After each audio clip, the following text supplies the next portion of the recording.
Check the ink, Andre. Go to the office, open the top drawer of my mahogany desk, and look at the signature on that deed.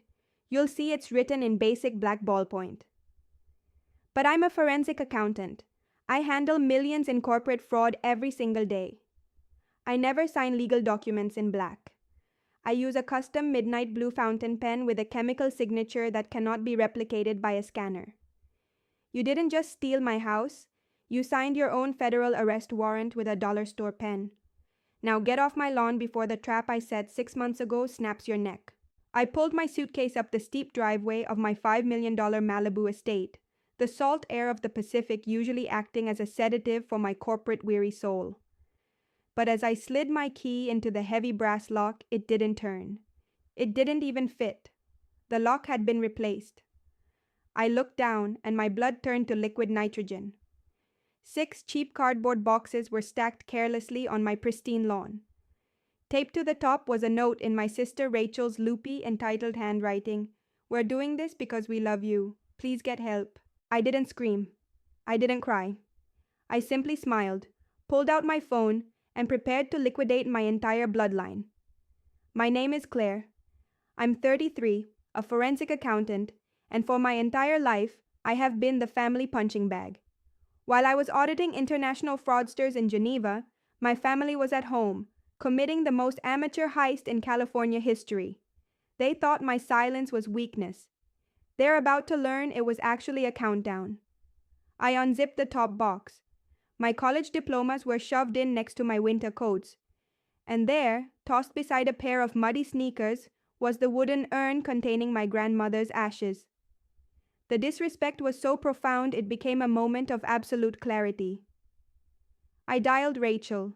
"I see you found the boxes," Rachel sighed, her voice dripping with that fake, sugary concern she uses when she's about to play the victim. "Please, Claire, don't make a scene. The neighbors are watching. Mom and Dad are worried sick. You've been isolating yourself, working too hard. We've made an executive decision to manage the property for you while you seek treatment." "You changed the locks, Rachel," I said, my voice dangerously level. "Everything is perfectly legal and notarized," she snapped, the mask finally slipping. "You signed the quitclaim deed last month. Andre handled the paperwork. Don't embarrass yourself further. Just leave." She hung up. I stood there, staring at my own front door. They had forged a property transfer on a $5 million unencumbered asset, convinced that the quiet workaholic would just crumble.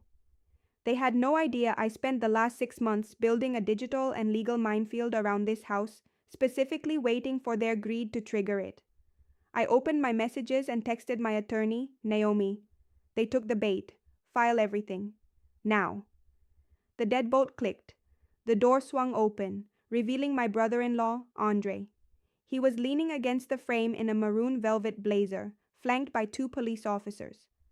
Andre is a crypto entrepreneur, which is code for unemployed and drowning in high-interest debt. He looked at me with a practiced expression of pity. "Officers, this is what I warned you about," Andre said, his voice deep and soothing. "My sister-in-law is having a psychological break. We've had to step in to protect her assets before she ruins her life." The older officer stepped forward. "Ma'am, I need to see ID. Your brother-in-law has provided documentation showing you transferred this property to him and your sister. He wants you removed for trespassing." "Transferred it?" I repeated. "May I see this documentation?" Andre held up a manila folder showing the heavy embossed seal. "Standard quitclaim deed," he told the officers. "She signed it free of coercion. We're just protecting the equity." I looked the officer in the eye. "Officer, does that man look like a financial protector to you? Because if you run his name, you'll find a Chapter 7 bankruptcy in 2018 and a Chapter 11 reorganization last year. He doesn't have the credit score to finance a used Honda, let alone a Malibu estate. He's not protecting my equity. He's trying to steal it to pay off his catastrophic failures." The air on the porch grew thick. Andre's smug smile faltered. "That's business restructuring," he hissed. "You're just a glorified calculator, Claire." "Actually," I corrected him, "it means my job is tracking missing money from desperate men who think they're smarter than the government. Men exactly like you, Andre. The officers exchanged a weary look. Ma'am, the older one said, this is a civil matter. He has the paperwork. If you don't leave, I have to arrest you for criminal trespassing. I nodded. I reached down, picked up the urn of my grandmother's ashes, and looked at Andre. One question, Andre.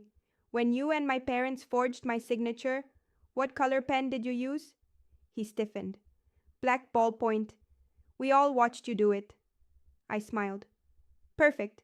I only sign in a custom midnight blue ink.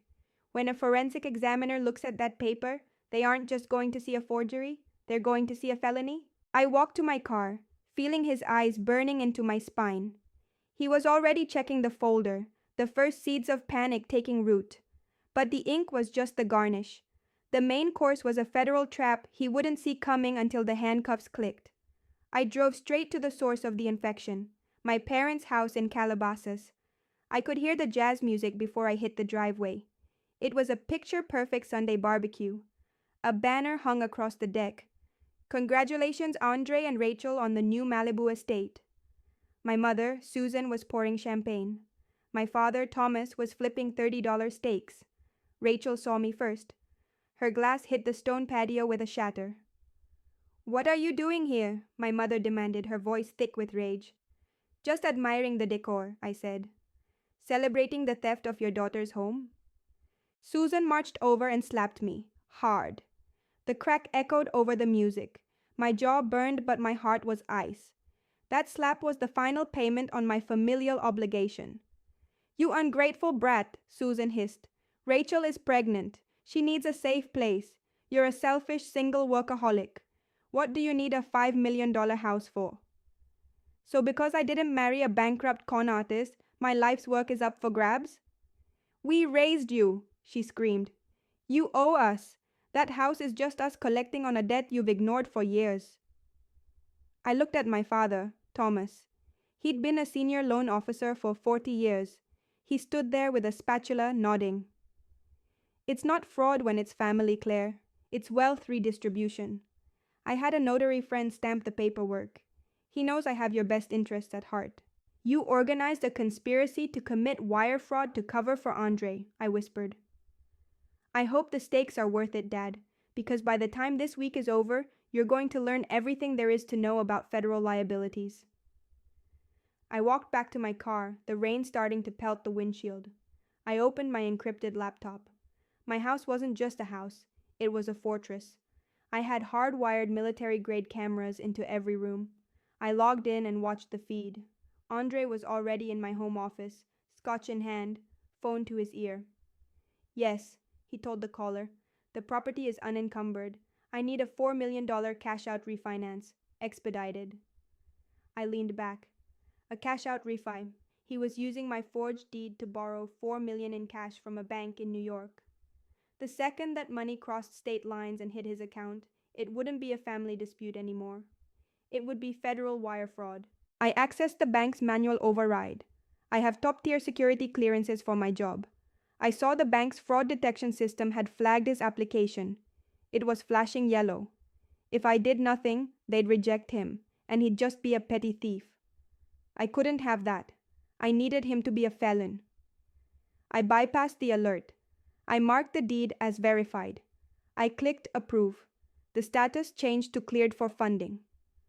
Over the next 4 days, I watched the feed. Andre refreshed his banking app like a man possessed. On Thursday, the money hit. $4 million of stolen federal funds. He immediately went on a spending spree. I watched Rachel bring home an orange Hermes bag. I watched Andre go live on Instagram from a Lamborghini dealership. Generational wealth moves? He shouted. Then came the call. Rachel. Claire, we want to be generous, she sobbed, her voice fake as a plastic diamond. Andre's lawyer says we should offer you a $50,000 settlement for a fresh start. Just come to his office, sign a release of claims, and we can be a happy family again. They wanted me to sign away my right to sue, legitimizing their fraud with the very money they stole from me. Before I continue, Let me know in the comments if you've ever had a family member try to gaslight you into thinking they were doing you a favor while robbing you blind. I met them in Beverly Hills. The meeting was a stage play. My parents, Andre and Rachel, sat on one side of a mahogany table. They looked at me like I was a broken stray dog. Dead equity, Claire, Andre lectured, sliding a $50,000 check toward me. I'm putting it to work. Sign the release, take the check, and go find a nice apartment. I wept. I played the part. I let my shoulders shake as I signed the documents. Andre was glowing. He thought he'd won. He didn't realize that by signing that document, I was locking him into the narrative. Grab the check on your way out, Andre sneered. And don't bother coming to the housewarming party Saturday. We have important guests. I walked out, wiped my face, and met Naomi in the garage. The wire is complete, she said, showing me her tablet. $4 million moved from New York to California. The FBI and the IRS are already briefed. What about the secret, Naomi? She smirked. The best part. Because they used a quitclaim deed, Andre didn't just take the house. He took the debt. And since you structured that house under an offshore trust with a $3.5 million federal tax lien, Andre just legally volunteered to pay the government your entire tax bill. The night of the party, Malibu was glowing. Andre had hired a string quartet and a catering team.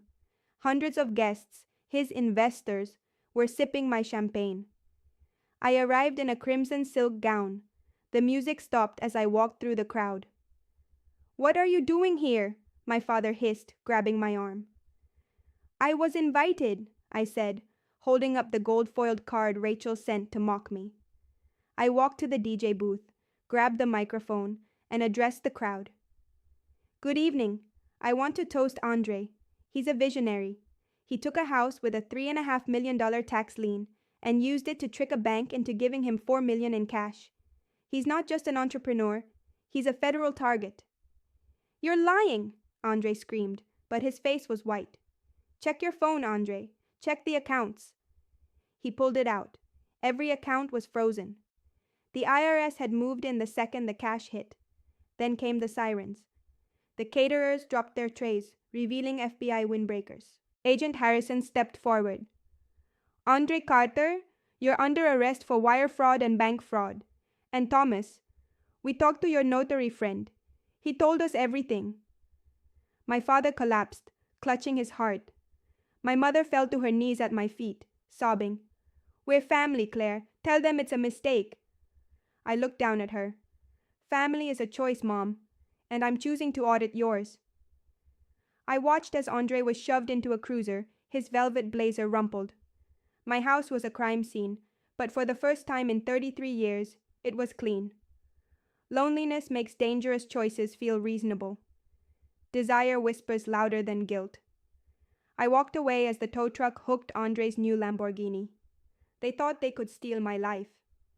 They didn't realize that in my world, the numbers always balance out in the end. If you enjoyed seeing a toxic family finally get the audit they deserved, hit the like button and subscribe for more. Trust me, you don't want to miss what happens in the courtroom next.